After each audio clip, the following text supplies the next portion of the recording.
Salut les élèves, bienvenue à la leçon exercice 37, la somme et la différence de fonctions. Alors, très simplement, qu'est-ce qu'on va faire dans cet exercice? C'est qu'on va ajouter ou faire la soustraction de différentes fonctions. Alors, présenté ici, voici f de x. Okay. F de x et g de x. So, f de x c'est x plus 1, g de x c'est 2x moins 3. Alors, la nouvelle fonction qu'on va trouver, c'est h.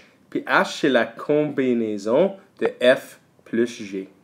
Alors, on est en train de faire f plus g, so f c'est ça et g c'est ça. Alors, une équation pour h serait très simplement h de x égale à x plus 1, ça c'est f, plus g. Okay? On pourrait laisser la formule comme ça et ça, ce serait une expression de h, mais pour juste que ce soit un peu plus propre, je vais les ajouter ensemble. So, ça veut dire qu'une équation pour h de x, ce serait 3x moins 2. Alors, k de x est défini par la soustraction des deux fonctions, so f moins g. Alors, je vais faire exactement la même chose pour k, sauf que je vais soustraire les deux ensemble. So, assez simplement, k de x égale à x moins 1, x plus 1, moins 2x moins 3. Et je vais simplifier comme j'ai fait la dernière fois, so moins x plus 4. Alors ça, ce serait notre k de x. OK, alors maintenant, je demande, trace le graphique f de x, g de x, h de x et k de x sur le même plan cartésien. Alors, qu'est-ce que je vais faire? Je vais tracer f et g premièrement. F qui est x plus 1. So, x plus 1. So, je vais faire le f qui est rouge. So, x plus 1, ça commence à 1. Et ça monte de 1 chaque fois. 1 sur 1, 1 sur 1. Je vais faire un point ici. Et je vais essayer de faire mon mieux de faire une belle ligne droite. Alors, ça, c'est notre f de x. OK. Alors, g de x, je vais faire bleu. G de x, c'est 2x moins 3. So, je commence à moins 3 ici. Et je monte 2 sur 1. 2 sur 1, 2 sur 1, 2 sur 1. Alors, je vais monter ça pour être capable de tracer. Alors, voici mon g de x. J'essaie de faire une ligne droite, ça peut bien fonctionner. Je vais essayer de retracer la dernière partie là. OK. OK, ça c'est notre g de x. OK. Alors maintenant notre h de x, c'était la composition des deux. Alors notre h de x, c'était 3x moins 2. Alors en vert ici, je vais mettre le moins 2. Et je monte de 3 sur 1. So, 3 sur 1, 3 sur 1, ça devrait être assez de points. Et on fait notre ligne. Remarquez que c'est toutes des lignes droites. Alors, ça, c'est notre h de x. Et notre k de x, c'était plus 4 moins 1. Moins x plus 4, excuse-moi. Voici la ligne. OK. Alors, juste pour faire la distinction entre le graphique et la ligne. Alors, pour trouver les nouvelles valeurs de k et h, on doit simplement faire l'opération des valeurs d'y de f et g. Alors, regardons à ça ensemble. So, le h de x ici, okay, le h de x, ça c'était f plus g, right?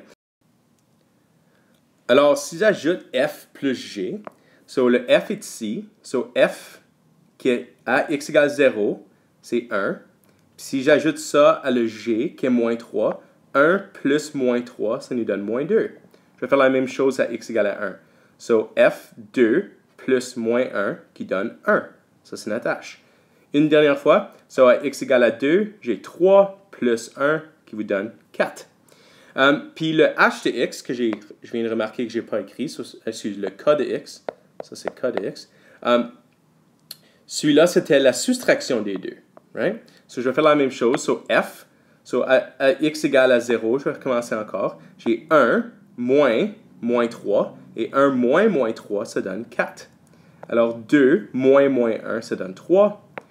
3 moins 1 qui donne 2. Et ça continue. Alors, le graphique, c'est une composition de la soustraction ou l'addition des graphiques aussi. OK, dans le prochain exemple, on vous demande de tracer les deux fonctions pour commencer. Alors, f de x égale x carré. J'espère que vous connaissez ce graphique-là un petit peu. Ça, c'est le graphique de la parabole.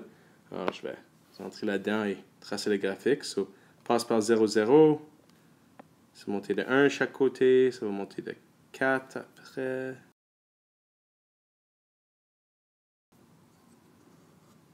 Voici le graphique. Ici. Ensuite, alors ça c'est notre f de x. Je vais mettre un f. Le g de x c'est 2x moins 1. Alors ça c'est un graphique linéaire. Moins 2x plus 1, excuse. Alors je commence à plus 1 et je descends de moins 2 sur 1 chaque fois. Je vais ajouter un point de l'autre côté ici. Et le graphique c'est un graphique linéaire qui passe ici. Alors ça c'est un graphique G. Alors ça c'était question A, c'est juste de tracer deux graphiques. Maintenant dans la question B, ça dit trace le graphique f plus g utilisant seulement le graphique. Alors c'est assez simple, comme j'ai vu dans le dernier exemple. Vraiment, à chaque valeur de x, tout ce qu'on a besoin de faire, c'est d'ajouter les valeurs d'y ensemble. So, à cause que je connais ces deux valeurs-là, je vais commencer ici. So, à x égale à moins 1, si je fais 3 plus 1, ça nous donnerait 4. Alors, le nouveau graphique va être vert. So, ça, ce serait l'addition des deux valeurs d'y à x égale à moins 1. Soit à x égale à moins 1, j'ajoute 3 plus 1, ça nous donne 4. Je fais la même chose encore à x égale 0. So, j'ai 0 plus 1 qui vous donne 1. Ensuite, je le fais encore la prochaine. Ça va donner x égale à 0. So, si je fais la valeur de 1 plus moins 1, c'est 0. Ici, j'ai 4 plus moins 3 qui vous donne 1. Et j'espère que vous pouvez voir le graphique. Ça ressemble à la parabole que vous venez juste de tracer, sauf que on a bougé 1 à la droite. Alors ça, c'est notre graphique f plus g. OK? Alors, notez bien, on a simplement besoin de faire l'addition des valeurs de y, de f et g. C'est ça qu'on a fait. Alors, trouve l'équation de la fonction f plus g. Bon, ça, c'est simplement l'addition des deux fonctions. So, f plus g de x, ce serait égal à x carré plus moins 2x plus 1. Et si je simplifie ça, ça donne x carré moins 2x plus 1. Et remarquez que je peux continuer à simplifier ça. On peut factoriser ça. C'est un trinôme carré parfait. C'est x moins 1 au carré. Et si on revient à ce que vous enseignez de 11e précalcul, ça c'est simplement la parabole normale bougée 1 à la droite. Puis si on retourne au graphique, vous pouvez voir que c'est exactement ça qu'on a eu. On a le graphique x moins 1 au carré. Alors on a bougé le graphique original, x carré, 1 à la droite. Et voici le graphique que vous avez. OK, dans le prochain exemple, exemple 3, un peu différent. Alors, qu'est-ce qu'on a fait ici? C'est qu'on a simplement donné le graphique f de x. So, j'ai donné le graphique de x, f de x. Mais au lieu de donner le graphique g de x, je vous ai donné le graphique f moins g. So, je vous ai donné le graphique résultant qui fait f moins g. Mais on ne sait pas c'est quoi le graphique g. Alors, juste pour nous aider à écrire ça un peu plus facilement, je vais donner une lettre h pour représenter ce graphique ici. Alors, vraiment, qu'est-ce qu'on a? On a f moins g qui nous donne h. Et ça, c'est le graphique h ici. So, j'ai juste donné, au lieu de l'appeler f moins g, je vais appeler ça ce graphique h. Mais le h, c'est le résultant de f moins g. Well, qu'est-ce que je cherche à trouver? C'est le graphique g. Alors, peut-être plus facilement, au lieu de l'écrire comme ceci, je vais isoler g. So, je vais amener le h de ce côté-ci et je vais amener le g de ce côté-là. So, qu'est-ce qu'on va avoir? C'est j'ai f moins h égale à g. Encore ça, c'est notre graphique h. Alors, souvent, quand vous avez une question comme ceci, je trouve qu'un tableau de valeurs, c'est une bonne stratégie, juste pour trouver toutes les valeurs que vous cherchez. Une autre chose à remarquer, c'est que n'importe quand il y a un changement de direction du graphique, c'est probablement un point important à distinguer sur votre tableau. Alors, regardons les valeurs. So, x égale à moins 4, c'est où ce que le graphique commence. So, je pense que ce serait une bonne idée de commencer à x égale à moins 4. Il y a un changement de direction dans ce graphique ici à moins 2. So, ici aussi à moins 2. So, on va choisir moins 2. So, moins 2. Gros moins. Il y a un autre changement de direction x égale 0.